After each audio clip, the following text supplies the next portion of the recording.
Merhaba arkadaşlar, kanalıma hoş geldiniz. Bugün harika bir model başlayacağız. Kullanacağım ip bebe yünü. 100 gram 250 metre uzunluğu olan iplerden. İpime uygun kullanacağım şiş 3,5 numara. Yapım aşamalarına geçmeden önce kanalıma abone değilseniz abone olup videolarımı da beğeniyorsanız beğeni yapmayı, yorum yapmayı, beni desteklemeyi unutmayın. Şimdiden hepinize teşekkürler. Dilerseniz yapım aşamalarına geçelim. İlmeklerimi alarak başlıyorum. Bu model için ilmek sayısı 4 ve 4'ün katları artı 2 olması gerekiyor. Yapacağımız örgüye göre bu şekilde ayarlayıp modelimizi tam denk getirerek kurabiliriz. Şöyle ilmeklerimi tamamlayıp daha sonra birkaç sırada lastik yapacağım. İsterseniz yani lastik üzerine kurabilirsiniz, isterseniz lastiksiz de uygulayabilirsiniz bu modeli. Şöyle ilmeklerimi tamamladıktan sonra lastiğimi yapıp geliyorum. Evet, ilmeklerimi tamamladım. Birkaç sırada şöyle lastiğimi yaptım.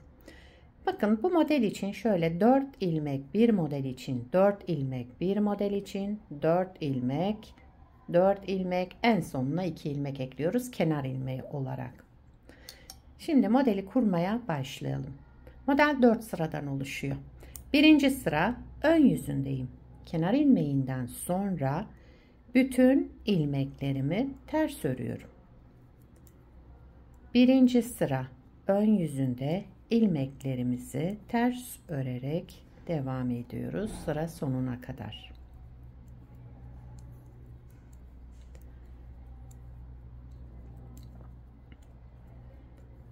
Evet. Şöyle sıramı tamamladım. İlmeklerimi ters örerek kenar ilmeğimi ben düz örüyorum. İkinci sıra arka yüzüne geçtim. Şimdi burada ilmeklerimizi şekillendireceğiz. Kenar ilmeğinden sonraki ilmeğimi bakın sıradaki ilmeğimi bir kez ördüm, şişimden çıkarmadım, bir artırma yaptım, bir kez daha ördüm, yani bir ilmekten 3 ilmek çıkarmış oldum. Daha sonraki 3 ilmeğimi de ipimi kendimden tarafa alarak şöyle üçünü bir topladım, ters örerek kestim, tek ilmeğe düşürdüm. Burada bir ilmekten 3 ilmek çıkardık, burada 3 ilmeği keserek tek ilmeğe düşürdük. İlmek sayımız eksilmiyor yani. Tekrar sıradaki ilmeğimi düz örerek yani bir kez ördüm. Bir artırma yaptım. Bir kez daha ördüm. Bir ilmekten 3 ilmek çıkarmış oldum. Daha sonraki 3 ilmeğimi de ters örerek yani tersten şöyle hepsini topladım. Ters örerek tek ilmeğe düşürdüm. Kestim yani. Sıradaki ilmeğimden bir ilmekten 3 ilmek çıkartıyoruz. Daha sonraki 3 ilmeği de üçünü bir ters örerek tek ilmeğe düşürelim. Kesme işlemi yapıyoruz burada.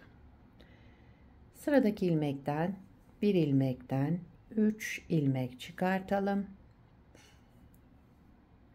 Daha sonraki son 3 ilmeğimi de üçünü bir topladım. Şöyle bu şekilde. Daha sonra bunları tek ilmeğe düşürdüm ve kenar ilmeğimi düz ördüm. İkinci sıramızı tamamladık. Üçüncü sıra ön yüzüne geçtim. Yine aynı işlemleri yapacağım ama modeli kaydıracağız yani bu 3 ve 4. sırada. Üçüncü sıra ön yüzünde. Kenar ilmeğinden sonra bütün ilmeklerimi ters örüyorum. Bakın şöyle ilmeklerimi tek tek alarak hepsini ters örüyorum.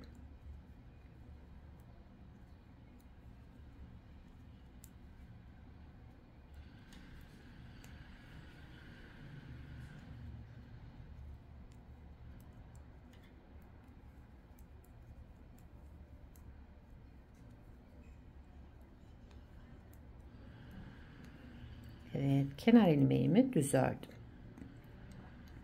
Üçüncü sıra ön yüzünde bütün ilmeklerimi ters örerek tamamladım. Dördüncü sıra arka yüzündeyim. Kenar ilmeğinden sonra bakın şurada 3 tane ilmeğim var. Bir öncekinde bir ilmekten 3 ilmek çıkarmıştık. Şimdi burada ne yapıyoruz? Dördüncü sıra arka yüzünde. Bu üçünü bir alarak kestim. Tek ilmeğe düşürdüm. Daha sonra tekli olan ilmeğimden de 3 ilmek çıkartıyorum. 1, 2, 3 düz örerek. Sıradaki üçlü ilmeğim, üçünü bir topladım. Ters örerek tek ilmeğe düşürdüm. Yani kestim burada. Daha sonraki ilmeğim tekli ilmek. Bunu da bir ilmekten 3 ilmek çıkartıyoruz.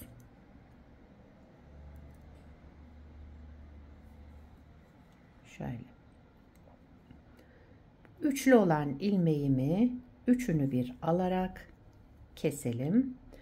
Tek olan ilmeğimizde düz örerek 3 ilmek çıkartalım.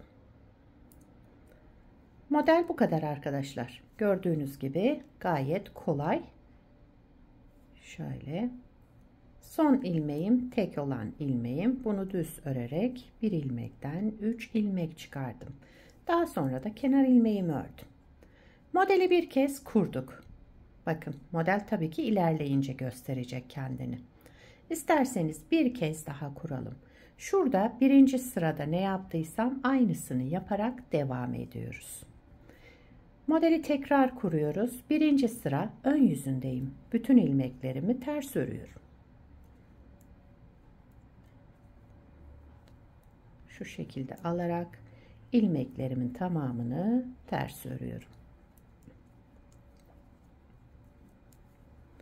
Burada biraz hızlı yapacağım çünkü farklı bir işlem yok. Ben terslerimi bu şekilde yapıyorum. Eğer sizin eliniz nasıl alışıksa öyle yapabilirsiniz. Benim gibi yapmanız şart değil. Evet, kenar ilmeğimi de düz ördüm. Birinci sırayı tamamladım. İkinci sıra arka yüzündeyim. Kenar ilmeğinden sonra şöyle sıradaki ilmeğimi bakın şurada tekli olan ilmeğim. Burada bir ilmekten 3 ilmek çıkartıyoruz tekli olan ilmekte. Üçlü ilmeğe gelince ipimi kendimden tarafa aldım ve bunu ters örerek tek ilmeğe düşürdüm. Kestik. Tekli ilmeğe gelince bir ilmekten 3 ilmek çıkartıyoruz. Üçlü ilmeğin üçünü bir alıyorum. Şu şekilde ters örerek keselim. Tekli olan ilmeği de bir ilmekten 3 ilmek çıkartalım.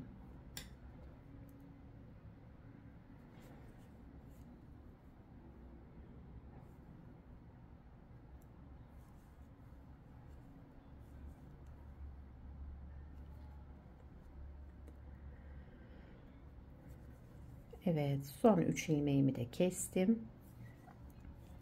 Kenar ilmeğimi düz ördüm. Üçüncü sıra ön yüzüne geçtim. Bakın model kendini göstermeye başladı.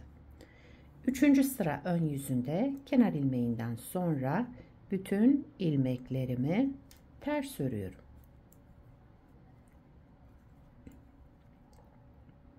Şöyle tek tek alarak ilmeklerimizi ters örelim.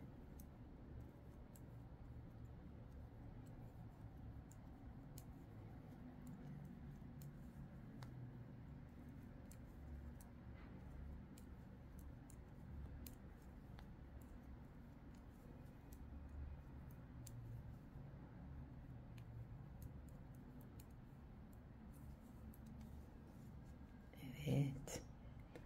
Dördüncü sıra arka yüzüne geçtim. Son sıramız. Burada şekillendireceğiz yine. Kenar ilmeğinden sonraki ilmeğin bakın üçlü olan ilmek. Bir ilmekten 3 ilmek çıkarmıştık. Bunu hepsini bir topladım. Ters örerek kestim. Tek ilmeğe düşürdüm. Sıradaki ilmeğim tek olan ilmek. Buradan da 3 ilmek çıkartıyorum. Şu şekilde. 3 ilmeği kesiyorum.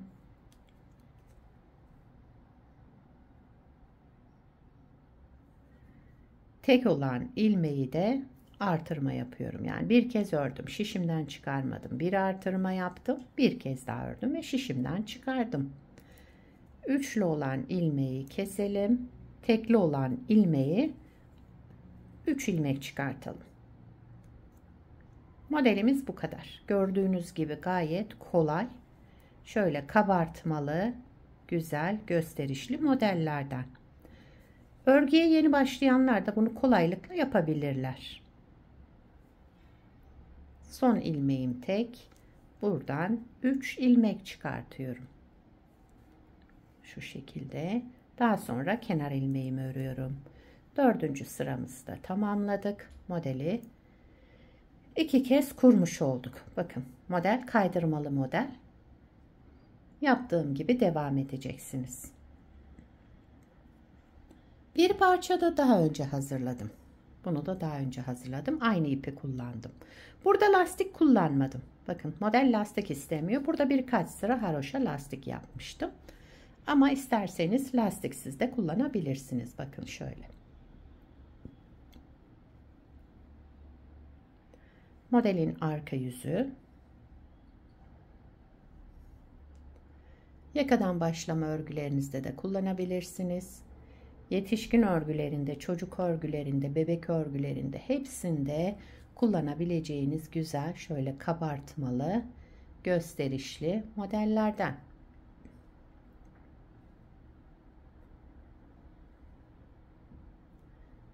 Sizler de nelerde kullanacaksınız bu modeli, onları yorumlarda belirtirseniz sevinirim.